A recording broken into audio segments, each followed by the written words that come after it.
संस्कृतगुणाः अद्य वयं संस्कृतं पठामः। मित्रों, मैं अमित जैन शास्त्री आज आपको संविदा शिक्षक और अन्य भी जो पात्रता परीक्षा होती हैं उनसे संबंधित संस्कृत का पाठ यहाँ पर पढ़ाऊंगा। जो भी लोग संस्कृत से संबंध रखते हैं, संस्कृत भाषा जिन्होंने पढ़ी हो उसके पेपर देते हैं, वो इस कक्षा को, हमारी आने वाली आगे की कक्षाओं को ध्यानपूर्वक पढ़ें। हमारे आगे भी जो संस्कृत विषय के वीडियो आप तक पहुंचे, इसके लिए मैं निवेदन करूंगा कि आप हमारे चैनल को सब्सक्राइब करें, जिससे आगे हम आप तक और भी संस्कृत के वीडियो आसानी से पहुंचा सकें। आज सर्वप्रथम संस्कृत की कक्षा में जो संस्कृत के सुप्रसिद्ध कवि हैं, महाकवि कालिदास के विषय में पढ़ेंगे। उनका जीवन परिचय, उनकी रचनाएं और उनकी रचनाओं का सामान्य परिचय। क्योंकि जब भी कोई संस्कृत का पेपर होता है उसमें कालिदास जो हैं वो सर्वमान्य कवि हैं। एक राष्ट्रवादी कवि कालिदास थे और संस्कृत के प्रसिद्ध कवियों में हैं, तो उनसे संबंधित और उनकी रचनाओं से संबंधित प्रश्न अवश्य पूछे जाते, इसलिए आज हम उनका जीवन परिचय पढ़ते हैं।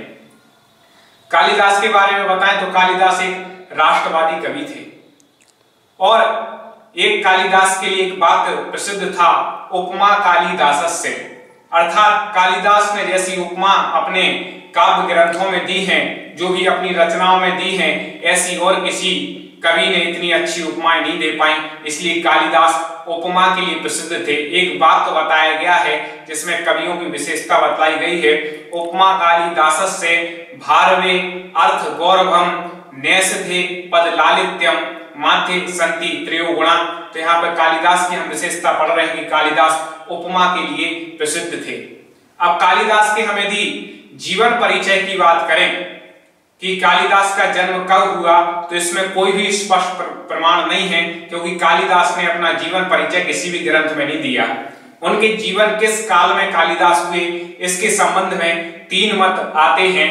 एक मत के अनुसार कालिदास जो 6वीं शताब्दी थे उसमें हुए थे, और दूसरे मत के अनुसार कालिदास गुप्त काल में हुए थे। तीसरा मत यह बतलाता है कि कालिदास विक्रम की आरंभ में, विक्रम शताब्दी के आरंभ में कालिदास का जन्म हुआ, उस समय ये रहे। लेकिन इसमें कोई भी मत अपन को समझ में नहीं आता ये कौन सा मत ठीक हो, क्योंकि अलग अलग विद्वानों ने अलग अलग मत कालिदास के विषय में दिए हैं। कालिदास ने स्वयं अपने जीवन के बारे में कुछ नहीं लिखा।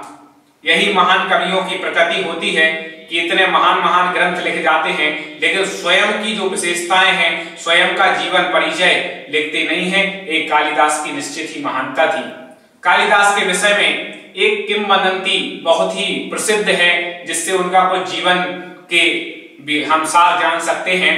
कहते हैं कि कालिदास बचपन से महामूर्ख थे और जिस नगर में रहते थे उस नगर के राजा ने कहा कि हम अपनी पुत्री का विवाह इस नगर के सबसे बड़े मूर्ख से करेंगे।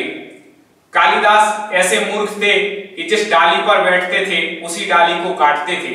तो नगर के लोग जा रहे थे ढूंढने की हमारे नगर में सबसे बड़ा मूर्ख कौन है, तो उन्होंने कालिदास को देखा कि वो जिस डाली पर बैठे हैं उसी डाली को काट रहे हैं। उनको राजा के पास लेके आए और राजा ने अपनी पुत्री का विवाह कालिदास के साथ कर दिया। जब कालिदास के साथ राजा की पुत्री रही, उसने कालिदास की मूर्खता देखी, तो कालिदास को डांट करके उसको अपने घर से बाहर निकाल दिया। तब कालिदास प्रण करके गए कि अब मैं तभी आऊंगा जब मैं एक अच्छा विद्वान बन जाऊंगा, और जाकर के उन्होंने काली देवी की आराधना की, जिससे उन्हें कवित्व की सिद्धि प्राप्त हुई। और जब वो एक कवि बन गए, अच्छे विद्वान बन गए, तब वापस अपने घर पे आते हैं और दरवाजे पर आकर के बोलते हैं, अनावृत कपाट द्वारम देहि।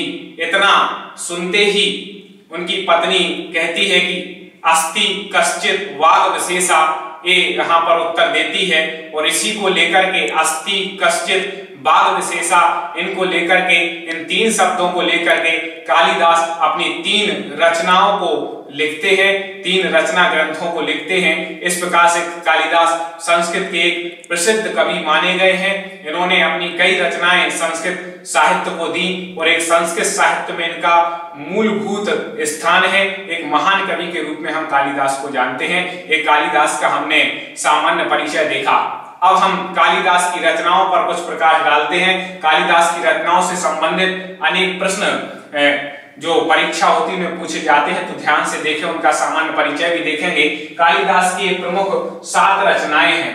इसके लिए एक इतना सरल कोड बनाया है, किसी को यदि कालिदास की रचनाएं याद नहीं हो रही हैं तो हमने एक कोड यहाँ पर आपको बताएंगे, जिससे आपको कोड पढ़ते ही आपको कालिदास की सारी रचनाएं याद हो जाएंगी। यहाँ पर कोड देखें, कोड है रिमेकर MBA।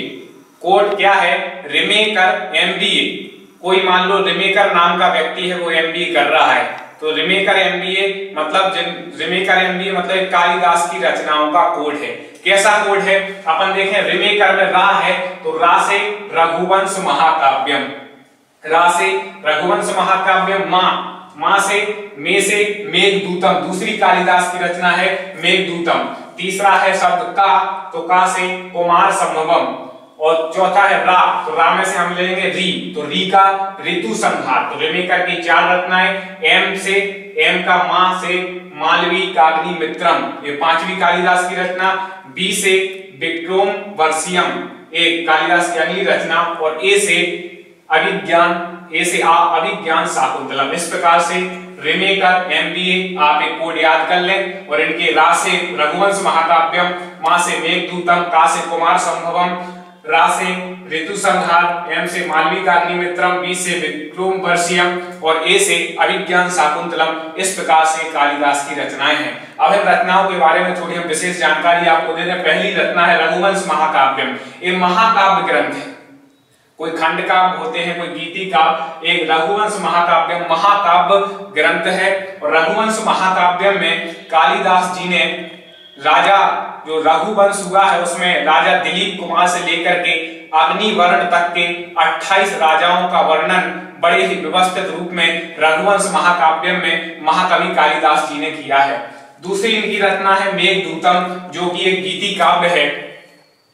इसको पद्य रूप में कालिदास जी ने लिखाया है। मेघदूत में इसका वर्णन है कि एक यक्ष को श्राप मिलता है और वो जाकर के अपनी अलकापुरी से दूसरी जगह जाना पड़ता है, अपनी इंद्राणी से बिछुड़ जाता है, यक्षिणी से बिछुड़ जाता है।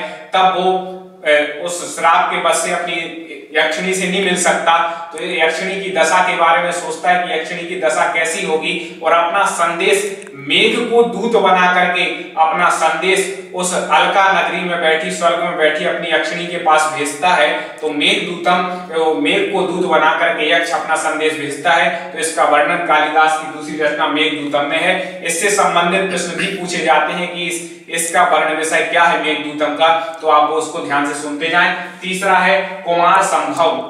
कुमार संभवम ये भी कालिदास का एक महाकाव्य ग्रंथ है, कुमार संभव, जिसमें कि कुमार कार्तिकेय जो हैं, जो कि शिवजी और पार्वती के पुत्र थे, उनके विषय में वर्णन किया गया है। इसमें शिवजी पार्वती का विवाह और कार्तिकेय जो है उनका जन्म, और कार्तिकेय के द्वारा जो तारकासुर था उसके वध की चर्चा इन्होंने यहाँ पर इसमें बताई है, किस प्रकार से कार्तिकेय स्वामी ने तारकासुर का वध किया। तो मुख्य रूप से कुमार संभव में कार्तिकेय स्वामी का वर्णन, उसे पार्वती जी का वर्णन है। अगला है ऋतु संहार, ये भी एक गीति काव्य है। इस ऋतु संहार में जो ग्रीष्म आदि, जो शीत आदि 6 ऋतु हैं, उनका बहुत ही सुंदर वर्णन कवि कालिदास जी ने ऋतु संहार ग्रंथ में किया है। अगला है मालवी काग्नि मित्रम, ये नाट्य ग्रंथ है, इसके नाटक भी होते हैं।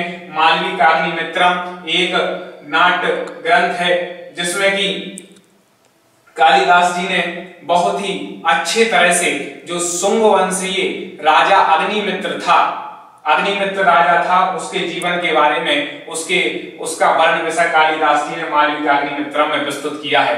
अगली कालिदास की रचना है विक्रम वर्षियम, ये भी एक नाट्य ग्रंथ है, इसकी भी नाटक रूप में प्रस्तुति होती है। विक्रमो वर्षियम, इसमें राजा विक्रमादित्य हुए हैं, उनके बारे में कालिदास जी ने लिखा है, उनका जीवन, उनकी शूरवीरता का वर्णन किया है। क्योंकि ऐसा भी कहते हैं कि राजा विक्रमादित्य की जो 9 निधियां थी उनमें से एक कालिदास जी भी थे, तो उन्होंने विक्रम वर्षियम से विक्रमादित्य के गुणों का गान किया है। अगली कालिदास की रचना है अभिज्ञान शाकुंतलम, जिसमें शकुंतला और दुष्यंत के विषय में बहुत ही सुंदर मार्मिक और रोचक वर्णन अभिज्ञान शाकुंतलम में, ये भी एक नाट्य ग्रंथ है, महाकवि कालिदास जी ने किया है, जिसमें कि दुष्यंत और शकुंतला के बारे में बताया है। और ऐसा भी कहते हैं एक मान्यता के अनुसार कि दुष्यंत और शकुंतला का जो पुत्र भरत था, उसी के नाम पर इस देश का नाम भारत पड़ा। और दूसरी मान्यता ये भी है कि ऋषभ देव के पुत्र जो भरत चक्रवर्ती थे, उनके भरत के नाम पे इस देश का नाम भारत पड़ा। तो दूसरी मान्यता जो ऋषभ देव की है, उसके ज्यादा साक्ष्य और प्रमाण मिलते हैं। इस प्रकार से कालिदास जी ने अपनी 7 प्रसिद्ध रचनाएं लिखी। इसका कोड हमें याद रखना है, रिमेकर MBA। यदि हम इसको याद रखते हैं तो कालिदास के पूरे जीवन की जो रचनाएं उन्होंने लिखी हैं और उससे संबंधित जो प्रश्न पूछे जाते हैं, इनका सामान्य परिचय आपको दिया। आप अपनी कॉपी में नोट कर लें और हमारे वीडियो को ध्यान से सुन करके इन रचनाओं का भी परिचय जान लें। हम आगे भी आपको और भी संस्कृत से संबंधित जो कवि का परिचय, क्योंकि ये भी सिलेबस में है, तो इसलिए कवियों का परिचय है बिल्कुल दिमाग में होना चाहिए। हमने आपको यहाँ पर स्पष्ट रूप से कालिदास का परिचय बताया। आगे और कवियों का परिचय हम अगले वीडियो में बताएंगे। हमारे वीडियो को सब्सक्राइब और लाइक करते जाएं, और जिससे कि हम आगे भी आप तक ऐसी कक्षाएं संस्कृत की आप तक पहुंचाते रहें। धन्यवाद।